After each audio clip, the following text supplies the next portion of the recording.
Peace and blessings, family. DJ Freedom here with another edition of Ride and Vibe. Hashtag Ride and Vibe. I'm doing it live on YouTube and I'm also doing it live on Instagram. My Instagram hasn't kicked in yet, but in case you're on, if you're on YouTube, obviously you already seeing it. But if you're on Instagram, well, Instagram just kicked in, so now I'll just wait for a few people to log on. But this will also be on my YouTube channel later. I'll be posting the video link so that people can find me. Ride and Vibe as a concept is a mixed show on the road. I'm playing music that I've already mixed from a previous show, just highlights of it, and I talk to you about music, I talk to you about rideshare, special events, and matters related to that. And as you can see, I really am on the road right now. I make sure I don't do anything to get myself or any of my fellow drivers into a situation, because I drive professionally in New York City doing rideshare, and I've been doing this for close to a year now. November 20 something makes a year, but I'll start saying a year, just about a year in rideshare. My themes for today are varied because I normally like to have everything mapped out, what I'm going to talk to you about. I don't have all the details mapped, but I can definitely get into it. Today, on the first Tuesday of every month, and I'll mark this so that you can have that on your calendar as well. On the first Tuesday of each month, the Independent Drivers Guild has a meeting discussing rideshare. We've been doing this for a few years. I've been a member for a year and 5 months now, I think. June, July, August, September, October, November. 6 months. In that time that I've been a member, I've learned a lot about rideshare. I had known already about rideshare and learned a lot on my own study. But once I got on the road and began to really do this, the experience becomes a different conversation when you start doing it for yourself. I get a lot of drivers complaining all the time about what's wrong with rideshare in New York City and even other cities.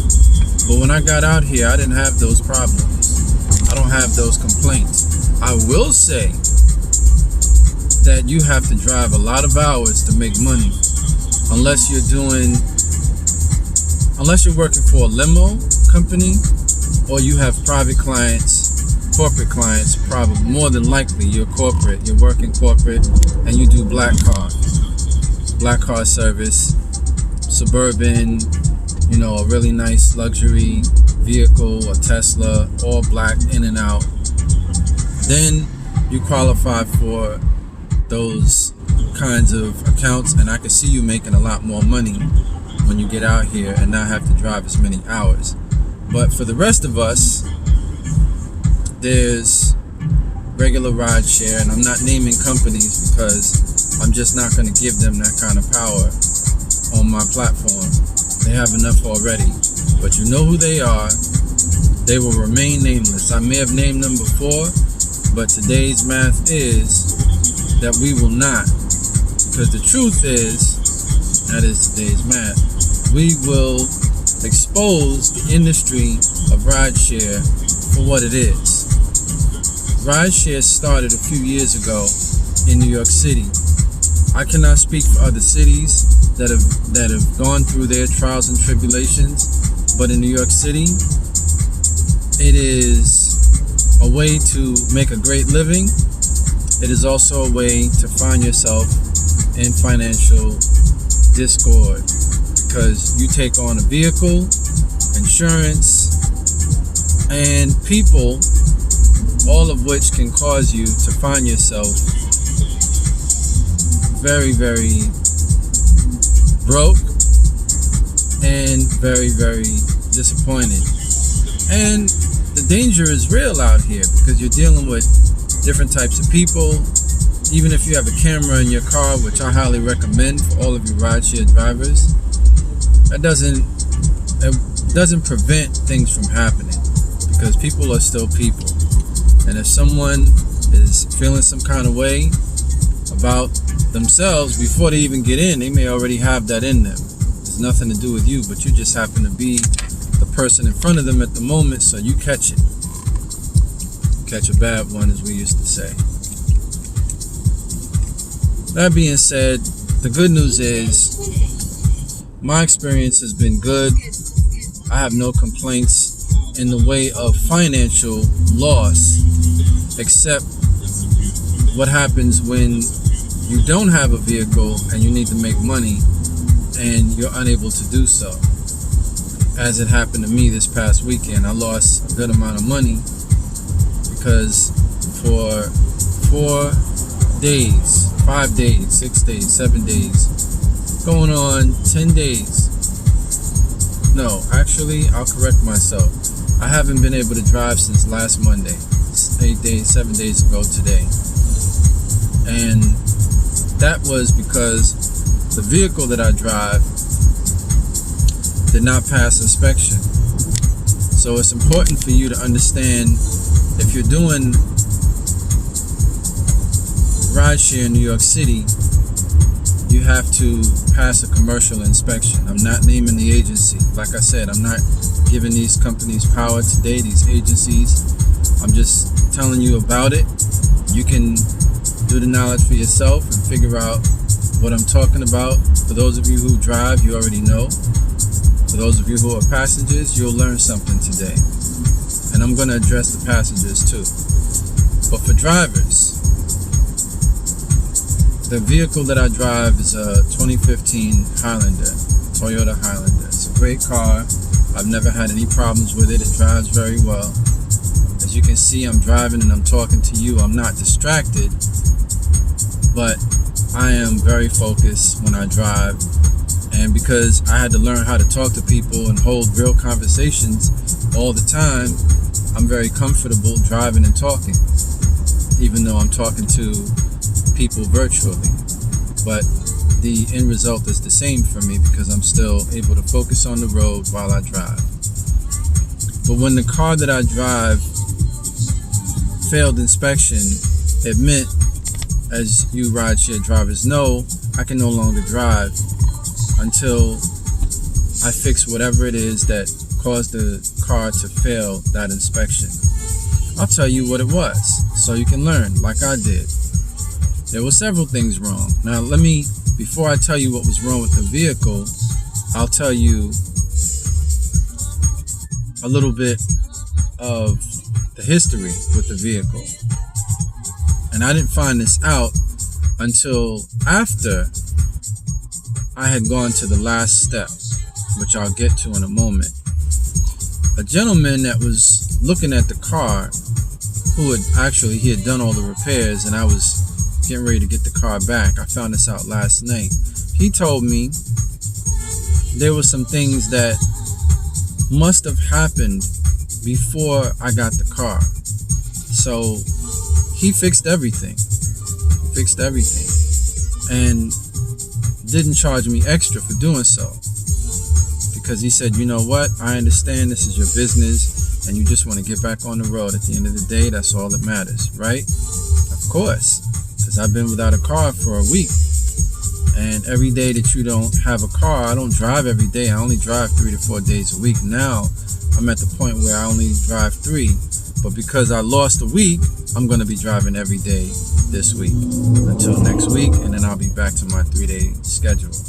And then when I get my new car, which I'll get into later on, I will be driving just 3 days a week and 2 days when I have mix-to-go business to tend to, which I'll also get into at the end of this broadcast. The vehicle that I drive, a Toyota Highlander 2015, phenomenal car for anyone doing rideshare anywhere outside of New York or wherever. This is a great car. I won't say that it's great on gas, but it's a great car to drive. It has 3 rows, unless there's an edition that doesn't have 3 rows. They may exist, but I'm just going to tell you about the one I have and the ones I've seen, because I considered buying new and refused to do so because the amount of money that I would spend would be the same. Only difference, I would be in a situation where I would have to put a lot of money up front, and I wouldn't be able to take days off because I'd be committed to paying that same amount of money every week. How much is a lot of money? Presently, I pay $480 a week for a car that I do not own. That's something, right? The other thing is, the new car that I was gonna buy, which is the exact same car but new, would be the same amount of money, $500 a week, they actually said. But it includes insurance and it includes maintenance. The only difference in that scenario, when things go wrong, I bring it back to them. Whereas with the car that I presently have, when things went wrong, the guy who owns it had me do everything. And the reason I don't mind that is because I got to keep the car. Whereas if I had given him the car to do all the repairs, I would have been without a car most of the week. So it was a benefit for me to be able to get this car and be able to keep it and get the repairs done while I went along. That was a plus. So that's where we are today. If my head is going back and forth, it's because I'm looking from camera to camera. I'm on my Instagram to my right, your left, and on my YouTube to my left, your right. And for some reason, my phone charger is not staying in. It's like the thing is just loose inside the where you plug it in. I'm not using GPS because I'm going home to grab my DJ setup so I can do my show for today, which I'll get into shortly. Now, I'll tell you what was wrong with the vehicle that failed the inspection. Number 1, someone had tapped my mirror, my passenger side mirror, and I just took the car to the inspection anyway because the owner of the car was telling me to go, and don't worry about it, just go, because I have an appointment and you have to go. Now, what was good about going, it allowed me to buy myself some more time to get everything done, because they give you 10 days to do all the repairs. Well, today was election day, so they weren't open today, because I would have otherwise been able to tell you by now whether or not I passed or not. Another thing that was wrong with the car was the seat belts were messed up. I'm not sure if the seat belts were messed up in the middle row, the passenger where most of the passengers go, or the third row all the way in the back. I don't know. But the good people at Toyota Service went ahead and I will give them a shout out. Plaza Toyota is great. See Alex, tell him Freedom sent you and he'll hook you up. That's for both rideshare drivers and regular drivers. And also, I'm not gonna promote the dealership, but I did find out that if I own this car, I could have traded it in for something new while keeping my TL plates on. I almost said it. But keeping my commercial plates on, I can trade it in for a new version of this car. So anyway, the ABS system was messed up. The ABS system is the computer system that tells you different things about the car's functioning. And I may not be saying this technically right, but as far as I'm concerned, when I see all the lights on the dash lit up for different things, warning you about this is not working and that's not working and that's not working, there's definitely something wrong with the car. So Plaza Toyota fixed that. They fixed the mirror, and they also fixed the seat belts in the back. Actually, correction. Sears Auto Service fixed the ABS system, and I'm giving them a shout out because they did a great job. They ordered a part for that to work. They fixed it. No more warning lights on the screen. So I'm good money now. I can move on to the next thing. That was actually what I had done first. I had the ABS system done first. Then I went and got new tires because all the tires were shot. And the guy who did the inspection showed it to me. He showed me what the treads look like when they're worn out. He said, when these treads start looking like this, and I can't obviously show you anything, but for those of you who've ever bought new tires, you know what to look for. For those of you who bought new tires and know what to look for, let me correctly say, you know what it is I'm talking about, because I've never had to buy all new tires at the same time. Typically, I've replaced one tire or another. One point when I had a Nissan Altima that I was renting when I first started doing rideshare about a year ago. That car, I think I changed every tire within the time that I had it. I changed 3 of the 4 tires. I remember it well. And what was so funny about that to me, not then but now, the guy gave me the car basically new. It was a 2016 Nissan Altima, but it looked like a new car when you looked at it, and it felt and drove like a new car. It did everything like a new car. It had miles on it, but you know, what can I tell you? That's what it was. So that being said, family, phone won't stay charging, so I don't know what else to tell you. Come on, brother, man. I need to get in there. I'm gonna take a gas break.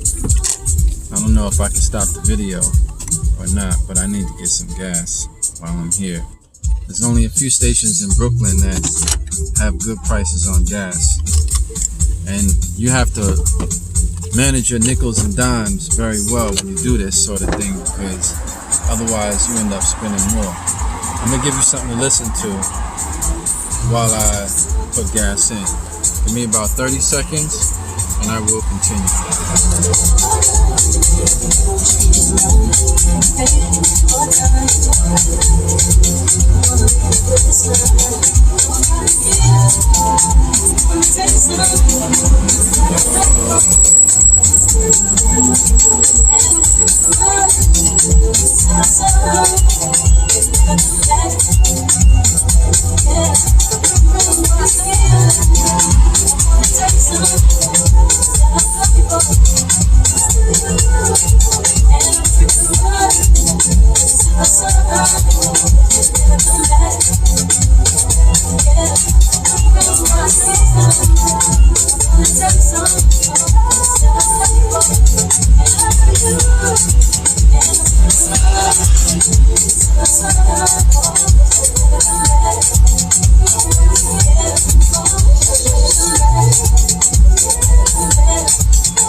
Alright, I'm back. I see someone came in since I've been up. Oh, let me turn that down some so you can hear me. Alright, I'm back. And I didn't ID my channel or my different pages. I think I did, but I'll do it again in case you're just tuning in. I'm streaming live on Instagram and YouTube at the same time. I only do this on Wednesdays, and I'll see if I can do this on a Friday or a Saturday or a Sunday, one of those days. It's difficult because on weekends I do ride share, and it's very hard to predict when I'll be leaving to go out. I can do that on Wednesday a lot easier. I'm gonna take the local street so the car doesn't shake so much and the camera doesn't shake so much. But you can find me on YouTube and on Instagram at DJ Freedom Lives. For those of you who are on Instagram, you already know. Come back every Wednesday around this time, usually between 2 and 4 p.m. I'm not going to do the whole 2 hours every single time, but I will do my best to give you some frame, at least 30 minutes to an hour of time. It's not an exact science because, again, this is the day that I usually do ride share. So I'm blessing you today with this conversation, but more than likely it will be from 2 to 4 because I found that there's just no money out here during those hours on Wednesdays. It used to be real good during the day, especially in the summer and the springtime. It was crazy out here. But right now, this fall, man, it's dry out here. I hope it gets better when the holidays come, but right now, bum zero. So, from 2 to 4, let's just make that commitment. Every Wednesday, till further notice, I'll be right here doing this like this. Hashtag ride and vibe. When you see that, that's me. Whether I post about it or not, and I didn't post about it today yet, but I will. I'm gonna post a nice picture of myself in front of the car, and you can come on here and check me out. So let's get back to it. All the things wrong with the 2015 Toyota Highlander. It's a laundry list. I had to get all new tires. I had to get a new mirror, passenger side mirror. I already talked about that. I got the ABS system fixed. That's like the brain, I suppose, of the computer. It seems to be equivalent to the motherboard of a laptop. And I also got the seat belts realigned because they weren't broken. Turns out they were just, one was tucked underneath the seat, but I didn't know how to take it out. And the guys at Plaza Toyota hooked that up for me. Thank you. Big shout out to them. And once again to Alex, top repairman. He got it in for me. Also to Sears Auto Service, auto repair maybe, in Flatbush, Brooklyn. They did a great job of fixing the ABS system. They were going to do the tires also, but their tires are very expensive. And while I do think it's a good idea to have really good tires on your car, I'm not the owner of this car. And the owner of this car would prefer to just have the car on the road than be concerned with spending all that money on tires, because he would have to ultimately pay for it. And that's what it is. I paid for everything, by the way. Everything is paid for. He didn't pay for it. I did. And that's an arrangement we have that I think if I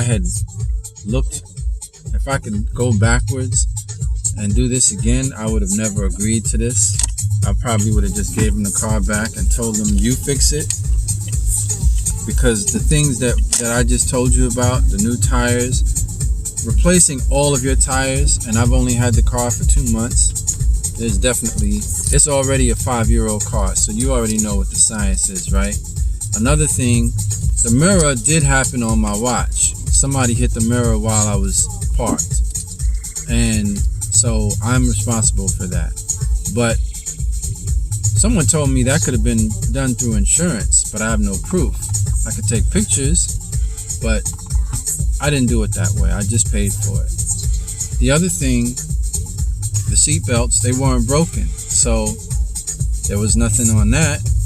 But the seat belts should probably be looked at every now and then, like you look at everything else on your car before you get it inspected. Also, think of what else was wrong with this car.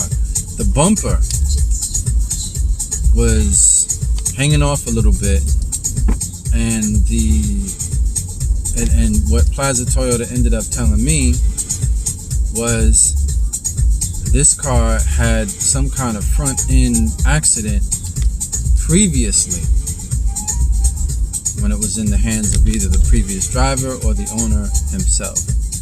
I don't know, but I will say, well, let me just say this. They fixed the bumper and they did their best to align the front end of the car. The car, the way it was explained to me, was made for everything to connect.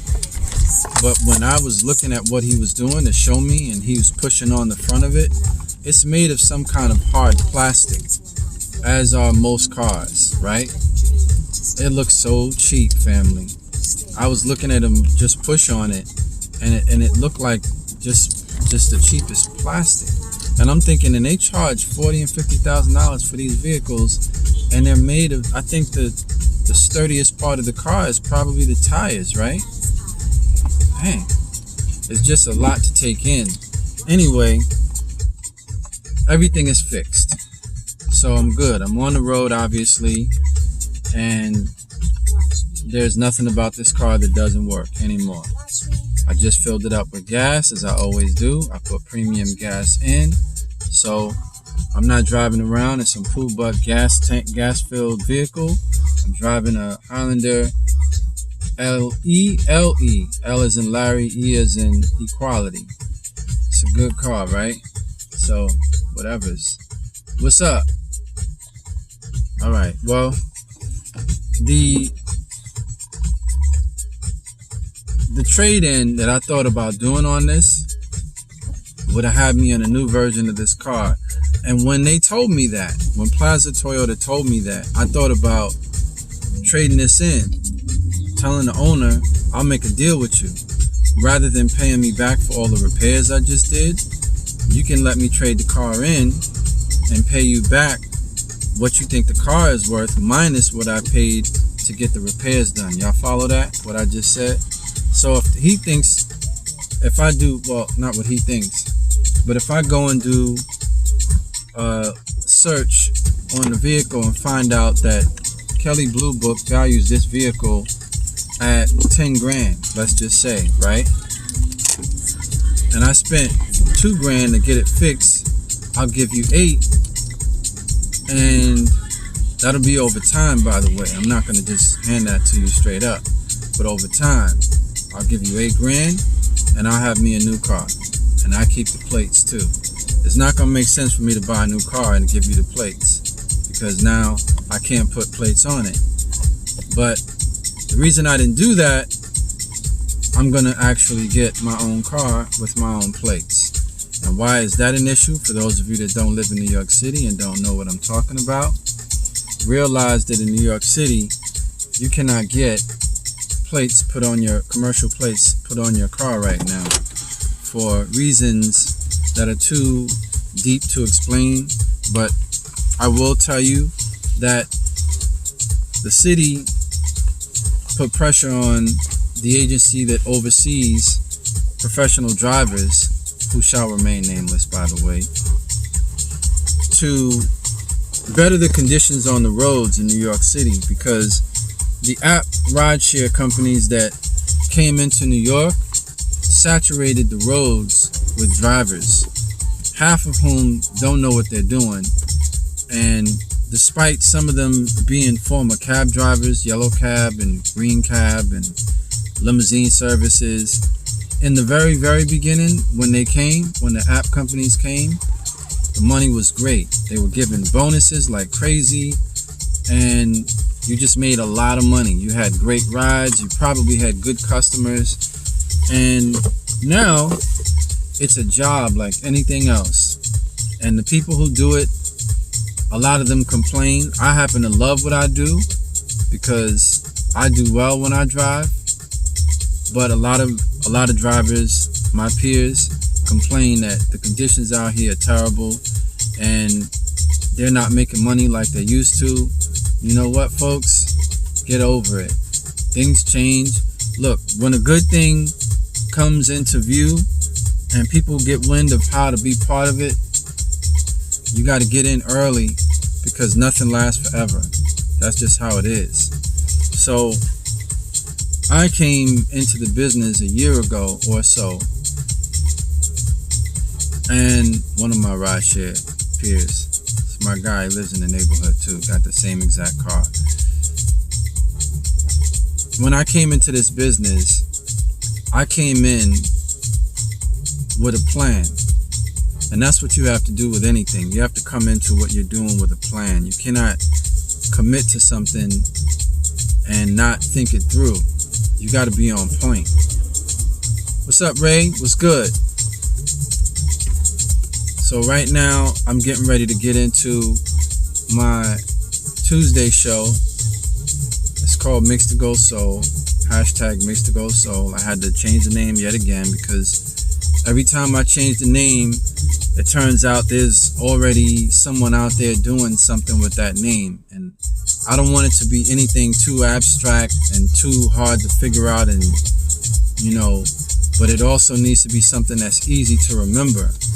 And the easiest thing I could come up with was Mix to Go Soul. This show is R&B with a house vibe. If you can understand what that means. For those of you like Ray, I know you understand what that means, but there's people out here that don't know what that means. They'll be thinking that that's, well, what is that, R&B with a house vibe? First of all, if you don't really know house music, then you shouldn't even be on my channel right now. But if you know what house music is, and you should, then you understand that house music with R&B vibes in it has always been, whether they called it that or not. And in most cases, we might just say soulful house. But it's not always so soulful or so underground. It might be, for example, a Jill Scott record that started out as an R&B song, like You Love Me, and they turned it into a house remix without really doing a lot to it. Just sped it up and added that vibe, that house vibe to it. So, and then of course you have a lot of commercial artists that have been converted into house remixes. They did it with Whitney Houston, not so underground there, of course, but you have Michael Jackson. They've housed up everybody's been housed up at this point. There's really no need to go through who has and who hasn't been, because at this point we know that there's, for you DJs that tune in, you already know that everybody's been down that path. But what I do on Tuesday is I slow everything down between 100 and 110 BPMs, because I want to make a clear distinction between what I do on Thursday, which is straight up house, and what I do on Tuesday, which is R&B. But because R&B today is garbage for the most part, commercially, and I would tell any artist that's putting it out to their face, that you're subjecting yourself to being part of an industry that doesn't allow you to be creative and put quality music out. With all due respect to artists like her, with all due respect to any number of people, Alex Isley, the great niece of Ron Isley, Layla James, who also gets converted into house from every now and again, and a host of others. There's a lot of really good artists in the neo soul space that put out good music. You don't know a lot about that because they don't get that much airplay. For those who do, but a lot of them don't. So I'm gonna give my brother Ray a shout out on this level too, even though this is not specifically a house show, but I want to shout him out because he is one of my favorite guys. I've never said this to him, and he's never heard me say this before, but he's one of my favorite guys in the house scene because not only is he a good DJ, but he's a nice guy, one of the nicest guys you'll meet, and down to earth, a real person, no ego, very confident in what he does. Trust and believe he represents, but not the ego that some of the DJs in our scene have, and I'm not naming names, but with him, always love. He gets love when he plays. Wherever he plays, he gets a nice crowd wherever he goes, and I follow and support him. I co-sign what he does, and that's my dude right there. So there you have it. Certification Ray. Also, big shout out to Louis Vega, who I didn't actually get to hear play on Sunday, but I heard it was great after we left. We had to leave on some family business. Peace to Queen Martina, my wife, who was with me that night. Big shout out to Storm and Norman, who put a really nice party together. That's the Sunday sermon at Jenny's downstairs from Red Rooster in Harlem.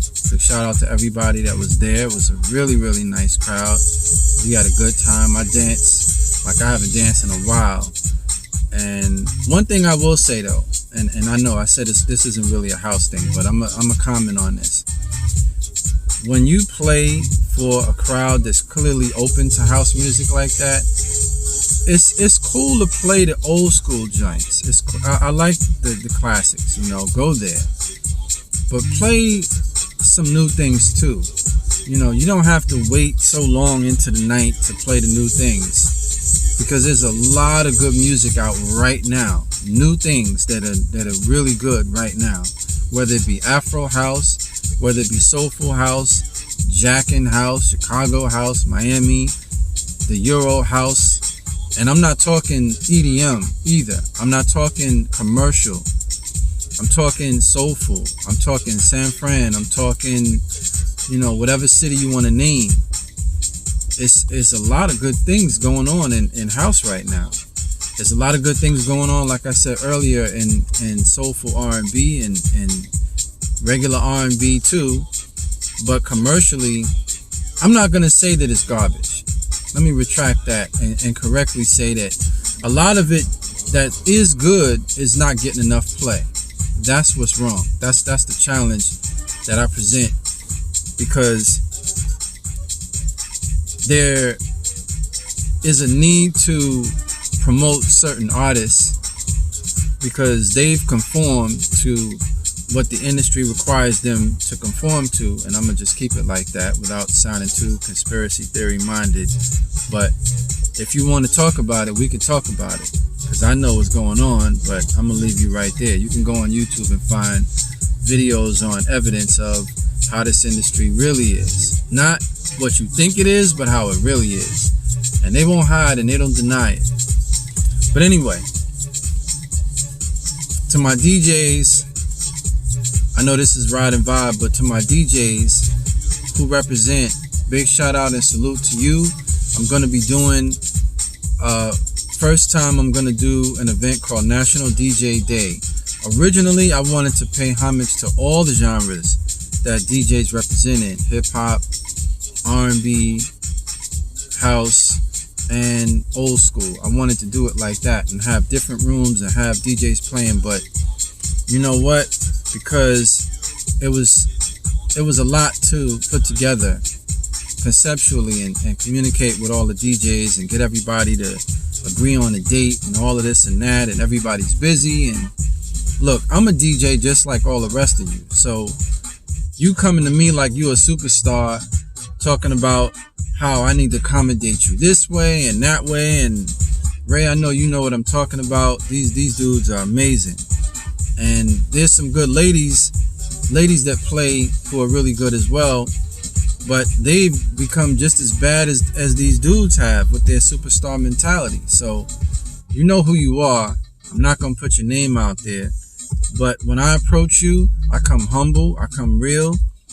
It has been up and down for me over the years, as some of you know. And that's because a lot of times I get venues that are really good that want to work with me, but if we don't hit it right the first time, they're not going to give us another chance. It's not like back in the day where you got a month to figure it out. And that's one of the reasons why I don't do residencies anymore, why I'm not trying to do anything every week anywhere on that level, on a party level, not unless I get the right deal. So I'm gonna leave that open.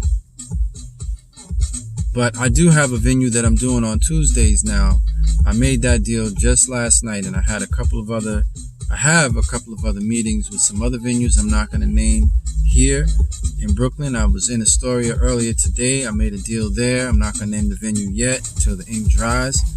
But trust and believe, your dude is gonna be doing some things really just to promote the station, mixtogораdio.com, and to promote the shows and to build a proper audience organically, because there's a lot of house heads, man. Let me tell y'all something. Since I've been doing rideshare about a year ago, I've come in contact with a lot of house heads.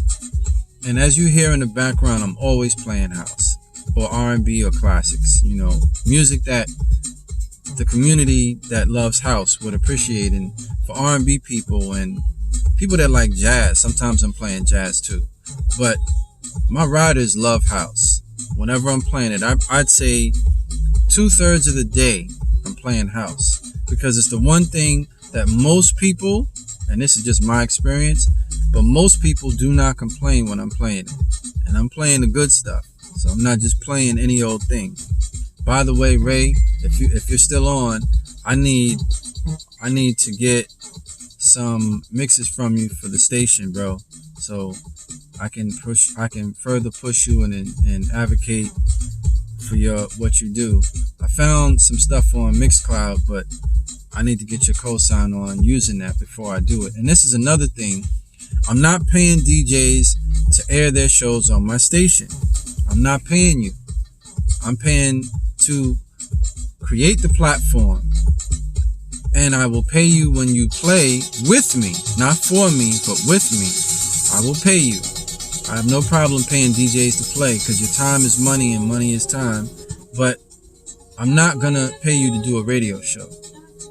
What is the difference?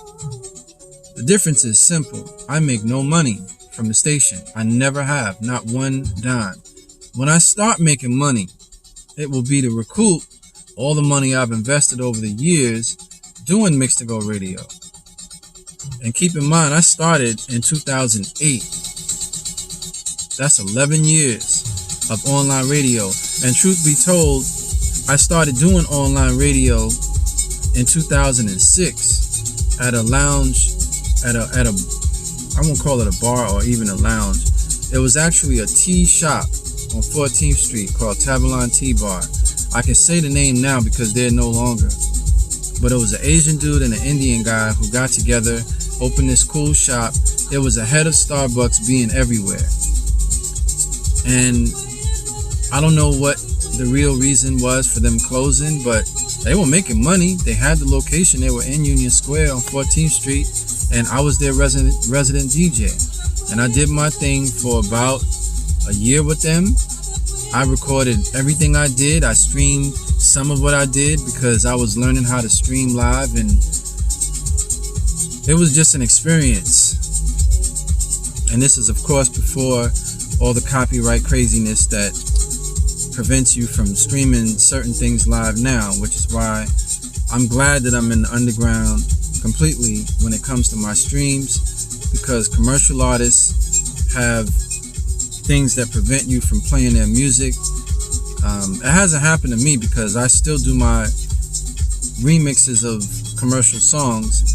I just don't play any of the rap songs or the R&B songs that are very, very commercial, like the top 10, top 20, whatever. And I don't play anything that's pop. When I say pop, I'm talking like Maroon 5 and, stuff like that. I do like the Billy song. That's kind of hot. That I'm the bad guy joint. That's kind of hot. That's credible house to me. I know the underground DJs will never play it, but it was put together well.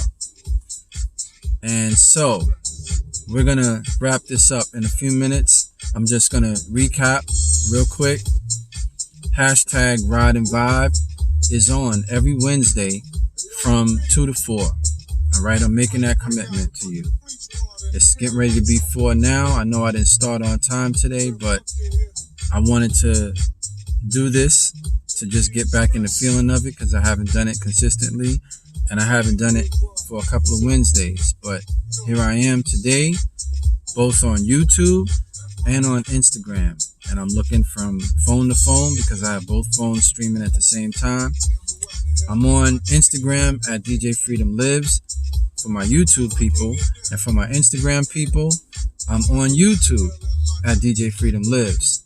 I'm also on Mixcloud. If you want to hear what you've been hearing in the background, that is actually playing on my Mixcloud channel, which is mixcloud.com/mix2go, MIXTOGO. And my other channel is DJ Freedom Lives as well. I don't actually upload to DJ Freedom Lives anymore because my computer is set up to go to Mix2Go, so that's where all the streams go. But I always repost what I put up on Mix2Go to DJ Freedom Lives. I explained a lot, but that's for those of you who care to be so technical. For those of you that don't, just go to mixcloud.com/mix2go. That's it. Also, if you're on Facebook, go to one of 3 groups that I control. One is Mix2Go Music and Events. The other one is House Massive. And the third is Soul Deluxe, which I will change to Mix2Go Soul. Because I want my brand to be clear and identifiable. When you look for me, you see me. Like you see everybody else branding themselves as themselves. You see me as DJ Freedom, or you see me as Mix2Go. There are other DJ Freedoms out there, by the way. That's unfortunate. A moment of silence because that's so unfortunate. But I've been DJ Freedom since 1997. Before that, I was Sinister Frank J. For those of you who go that far back, Kathy Warwick, Tracy Stewart, D Boogie, Alfonso Baker, all my old school heads. Marjorie, may her soul be in eternal peace and rest in paradise. My brother Voodoo Ray, who knows my story. These are people who know me from back in those days as Sinister Frank J. They know my history. I'm not new to this. I didn't just start doing this. I know what I know because of where I've been. Let that marinate for a minute. And one day, I'm going to reach out to Kenny Dope and we're going to do something in New York. I'm going to get Kenny to come out here and do something with me. Because Kenny's been telling me to come into Brooklyn and do some things. And when he was still a young master at work, I wasn't trying to hear anything Brooklyn. I was strictly Manhattan, sometimes in the Bronx. We even did Queens at one point when I was partnered up with Roger Sanchez, but never Brooklyn. I just wouldn't come out here. And now, since 2007, I'm Brooklyn, right? There it is, right? There it is. So, what can I tell you that I haven't told you? Mix2GoRadio.com, all right? I'm going to have the site updated with all the streams that I do and all of the shows and all the events and parties and everything. Everything is going to be there. Next summer, I want to make this quick note to you. Next summer, my partner Garrett and I and Queen Martina are going to be doing an event called House Under the Stars. Okay, I haven't posted about it yet. Well, actually, I did. I mentioned it in a post, but I didn't give too much detail. Ray, I hope you're up for a trip to VA. This one's going to be nice. Also, I got you on for April in Atlanta. I'm locking it in either this Thursday or next Thursday. I'm going to Atlanta to lock it in person. It's at a venue called Horizons. It's in Norcross, which is north of Atlanta. Big shout out to Cameron, wherever you are, my brother. Hit me up so I can be able to solidify some things with you on this. But any DJs in Atlanta that want to get down, April 19th is the date. It's a Saturday. No excuses. Nothing else is happening. No Winter Music Conference. No big New York events. No big Chicago anything. No big Miami anything. Nothing in Europe. No big Ibiza. Ibiza hasn't started yet. So everybody should be available.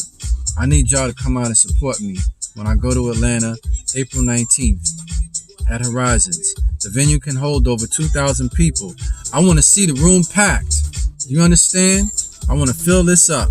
I want to impress our family in Atlanta with what we New Yorkers can do when we leave town, when we go out of town. I don't want us being lackluster on the show out. You understand? Because when Chosen Few does their thing in Chicago, they get a great crowd. When our friends at Soul Summit do their thing in Fort Greene, they always get a good turnout. And big shout out Ray again on that, because what you did this summer in Fort Greene was fantastic. The crowd is nothing like Soul Summit, but it doesn't have to be. In fact, I like your crowd better because it wasn't as crowded. I was able to move through the crowd. I was able to enjoy it without feeling overwhelmed. But you can't be mad at the fact that they're just that successful. I'm not hating at all. Trust and believe. It's no hate. It's nothing but love here. I'm happy to see that. It's good for the community. It's good for the scene that we're able to represent like that. And I say I include myself because I've been part of this culture for almost 30 years now. And it's very healthy right now. I can honestly say that. Big shout out to Louis. I'm going to have to go to him to talk to him about what I'm getting ready to do on National DJ Day in January. That's going to be at Sugar Hill so far. Everything is looking good. I'm not going to name the other venues that I have for future dates and other dates, but I will name Blue Gate Lounge for November 27th. That's a Wednesday. That's coming up later this month, 3 Wednesdays from tomorrow. Mark your calendar, come through. It's a small spot, 50, 60 people. Doesn't need even that much for it to be a good time. I just need a few of y'all. Come through, represent, have a drink, support the bar. All right, it's going to be fun. It's Thanksgiving Eve for those of you who celebrate. I don't. But for those of you who do, make sure you come through. Also, mark your calendar, December 26th. I'm back there at Blue Gate again. For now, I may do that House Massive Brooklyn on a December date. I may do that at another venue that's a little bigger.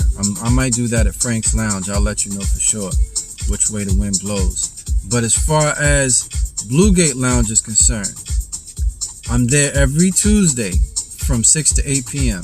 All right? I should have said that from the top when y'all first logged on, but I'm going to say it now. Blue Gate Lounge every Tuesday from 6 to 8 p.m.